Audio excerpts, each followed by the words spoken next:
Vice President Sara Duterte impeached. Yan po ang pinakamainit na balita ngayong araw na to. Finally, gumalaw na po ang kamera.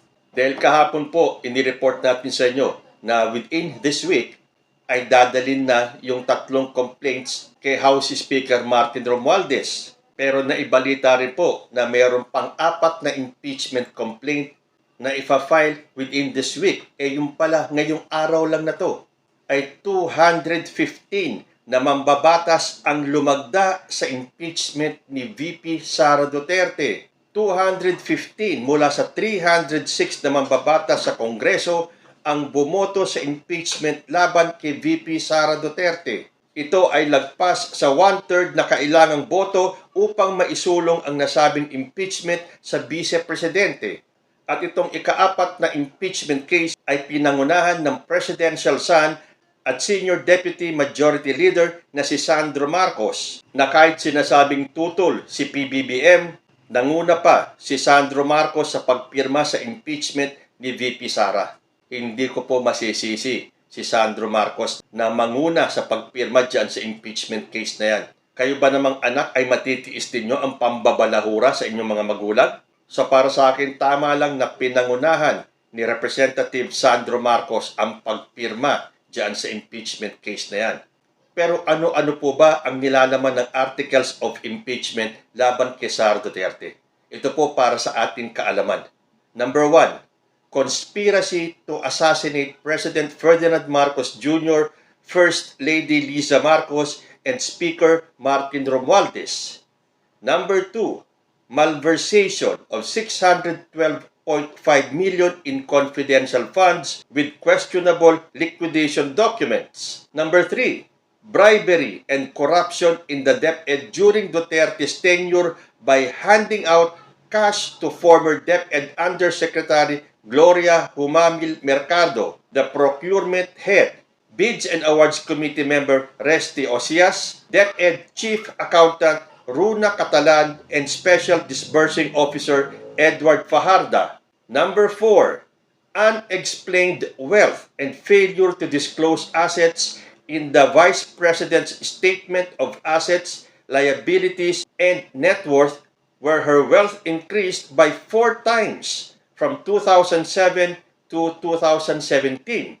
Number 5, involvement in extrajudicial killings in Davao City. Number 6, destabilization, insurrection, and public disorder efforts, which include boycotting the State of the Nation address while declaring herself designated survivor, leading rallies calling for Marcos's resignation, obstructing congressional investigations by ordering subordinates not to comply with subpoenas, threatening bodily harm against the first couple and Romualdez, and number 7, the totality of the Vice President's conduct as the second highest official of the land.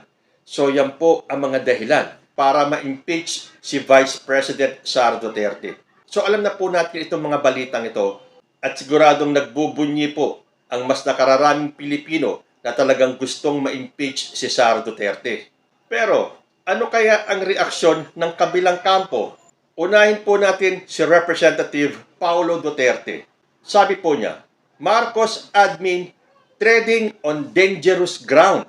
Representative Paulo Duterte has warned President Ferdinand Marcos Jr.'s administration that the impeachment against his sister Vice President Sara Duterte could have serious political consequences if the Marcos administration thinks it can push this sham impeachment without consequence. They are gravely mistaken, describing the impeachment attempts as politically motivated.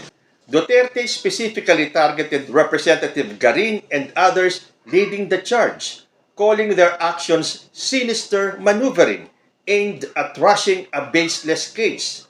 If they are unfazed by the over 1 million rallying supporters of the Iglesia ni Cristo, then they are blindly marching toward an even greater storm, stressing that the current administration is treading on dangerous ground. Sandali lang po. reaksyonan ko lang itong sinabi ni Paulo Duterte.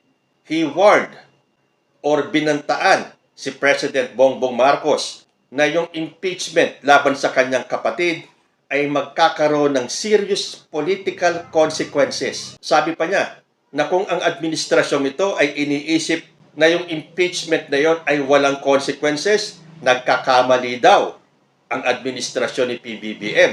Sinabi pa niya na ito ay politically motivated. Hindi po ba congressman itong si Paulo Duterte? Eh di dapat alam niya na itong sinasabi niyang impeachment ay hindi politically motivated dahil yan po ay nasa batas. May karapatan po ang House na magsagawa ng impeachment proceedings kung meron silang nakikitang dahilan. Eh nabasa naman po natin sa articles of impeachment na talagang ka-impeach po si Sara Duterte. At pinagbintangan pa niya ang ibang mga kongresista sa pagmamadali nitong baseless case. Baseless pa rin po ba natin matatawag itong mga dahilan kung bakit i-impeach si Sara Duterte? At itong kanyang warning that if you are unfazed by over 1 million rallying supporters of the Iglesia ni Cristo, then they are blindly marching toward an even greater storm, stressing that the current administration is treading on dangerous ground. So kung ang pagbabatayan natin ay itong sinabi ni Pulong Duterte tungkol sa rally ng INC, hindi kaya yung peace and prayer rally ng INC ay talagang para suportahan si Sara Duterte? At dapat ba tayong matakot dito sa sinasabi ni Pulong na hindi ba tayo naligalig sa over 1 million na supporters ng Iglesia ni Cristo? Matanong ko lang po sa inyo, aling religion ba dito sa Pilipinas ang mas marami ang miyembro? Ang Iglesia ni Cristo o ang mga Katoliko? At bakit parang pinananakot ni Pulong Duterte ang puwersa ng Iglesia ni Cristo?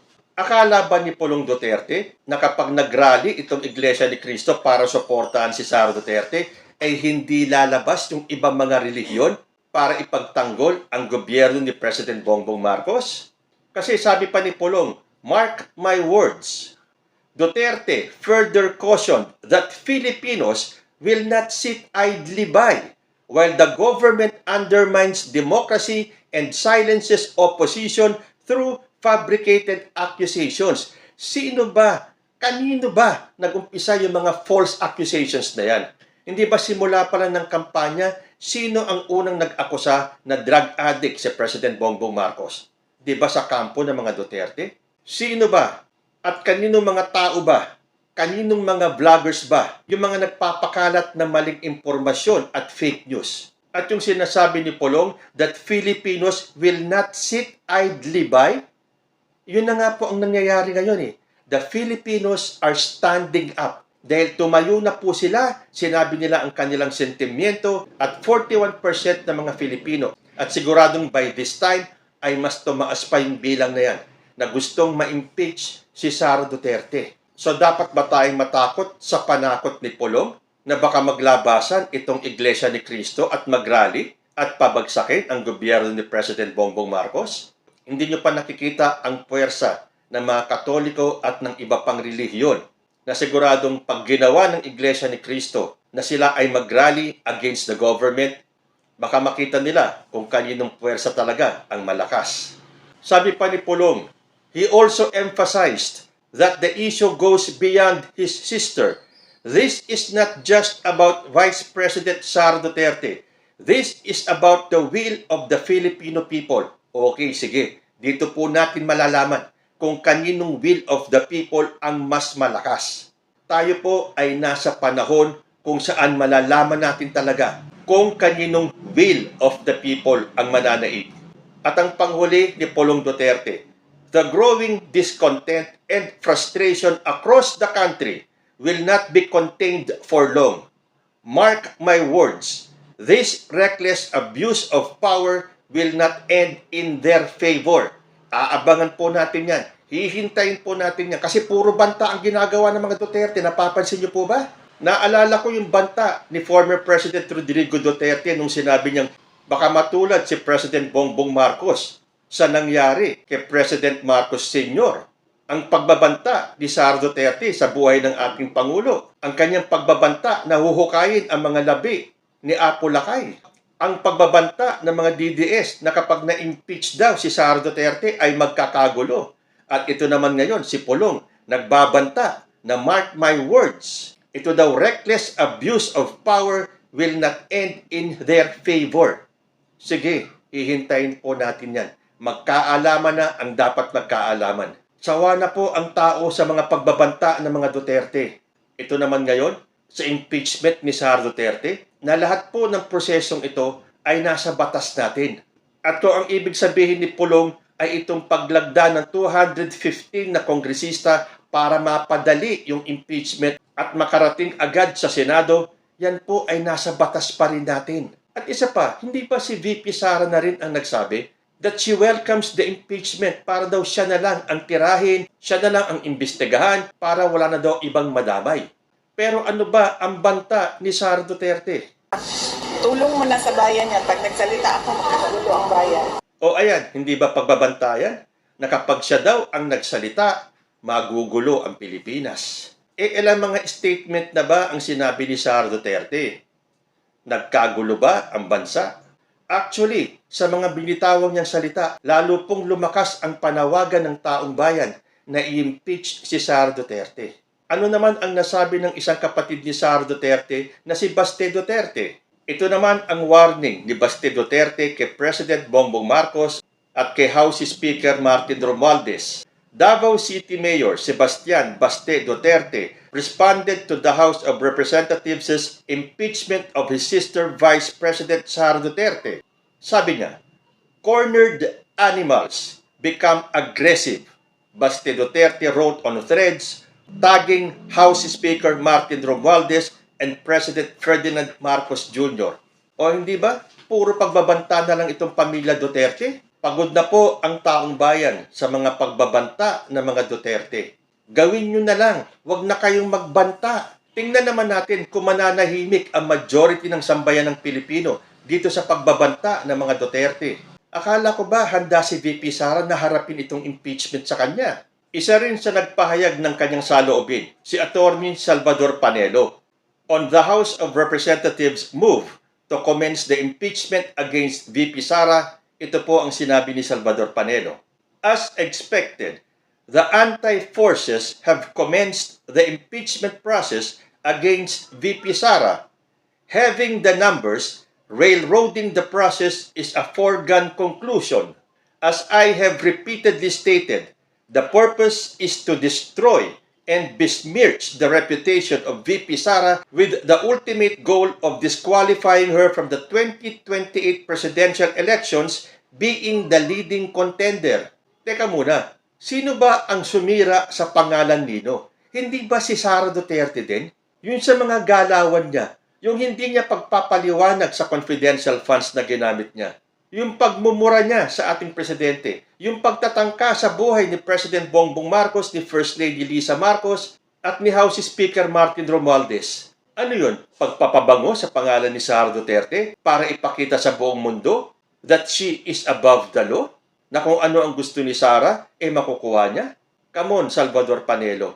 At sa tingin mo, sa mga nangyayari ngayon, top contender pa rin si Sara Duterte para sa 2028? Sabi pa ni Panelo, these lawmakers obviously have not heeded the overwhelming voice of the people opposing the impeachment of the Vice President, nor have they respected the wish of PBBM to forego such a divisive and non-productive political endeavor that does not benefit a single Filipino. O ngayon, kumakapit ka sa sinabi ni President Bongbong Marcos. Kahit na sabihin natin na naglabas ng opinyon si PBBM na huwag i-impeach si Sara Duterte, wala pong magagawa si PBBM kung kumilos man ang legislative.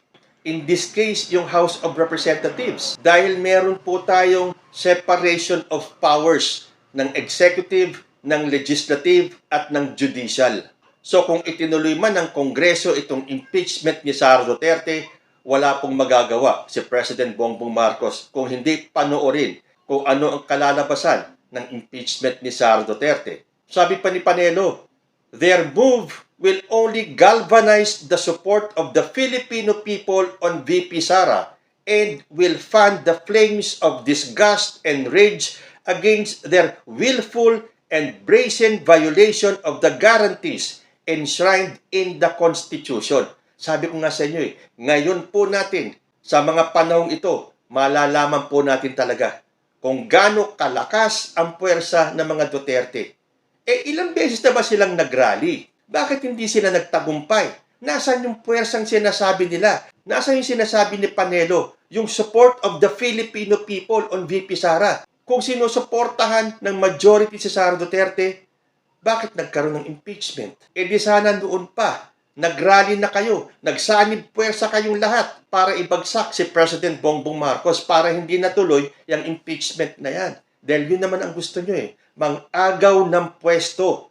At dahil ang gusto nyo ay ibagsak si President Bongbong Marcos na hinalal ng majority ng taong bayan. Okay, sasabihin nyo, mas malaki naman ang boto ni Sara Duterte. Baka nakakalimutan ninyo. Si Sara, yes, kung mataas man ang kanyang boto bilang Vice President. Si Bongbong Marcos bilang Presidente. Sana ang nangyari, tumakbo na lang din si Sara Duterte bilang Presidente. At nakita natin kung kaninong boto ang mas malakas. Napanood nyo ba yung mga caravan ng rally ni President Bongbong Marcos? Lagi na lang, a sea of red. Bibihira po, mabibilang mo ang mga nakakulay berde. Unity pa yan, ha? Di sana, mas marami ang nakakulay berde kesa sa nakakulay pula. Para masabi nila na mas lamang si Sara Duterte. Hindi. Si Sara po nanalo bilang Vice President. So actually, hindi po pwedeng ikumpara yung boto ni Sara sa boto ni Bongbong. Dahil hindi naman po parehong presidente ang itinakbo nila. So panghuli ni Salvador Panelo, they have not learned the lessons of history. Indeed, whom the gods wish to destroy, they first make mad. Alam niyo, excited ako Magkaalaman na talaga. Tingnan natin kung ano ang mangyayari sa pagbabanta nitong kampo ng mga Duterte. Dahil kapag pinagpatuloy nyo ang panggugulo, dahil sabi nga ng mga DDS, kapag na-impeach daw si Sara Duterte, ay magkakagulo. Huwag nyong maliitin ang puwersa ng majority ng Pilipino na lalabas para protektahan si President Bongbong Marcos. Yun nga lang, nung na-transmit yung impeachment complaints sa Senado, hindi naman po natakel yung impeachment na yan. Last day po ng session sa Senado. Sabi nga po dito sa balita, the Senate adjourns session without tackling the impeachment raps against Vice President Sara Duterte. Ang balik po ng session ay sa June 2, 2025. Sa bagay, okay na rin po yan. Kung di man matuloy ngayon bago ang eleksyon, ang impeachment trial ni Sara Duterte, mas magiging maganda po yan kung after the elections gaganapin. Dahil after the elections, mababawasan po ng gusto ang mga pro-Duterte sa Senado. Kung ngayon niya matutuloy yan, sa dami ng mga pro-Duterte na senador, baka mabasura lang po yung impeachment na yan. Masasayang lang po lahat ng efforts. At least, natuloy na po ang impeachment ni Sara Duterte. Hindi man siya matuloy ngayon, although we pray na sana may mangyari pa rin at ituloy ang impeachment trial. Before or after the elections, matutuloy pa rin po ang trial of the century. Dahil first time po na may na-impeach na Vice President ang Pilipinas. Kayo po, ano ang masasabi nyo sa patuloy na pagbabanta ng pamilya Duterte sa mga Pilipino? Comment lang po down below and I will see you in my next video. Diyos, ti Admina.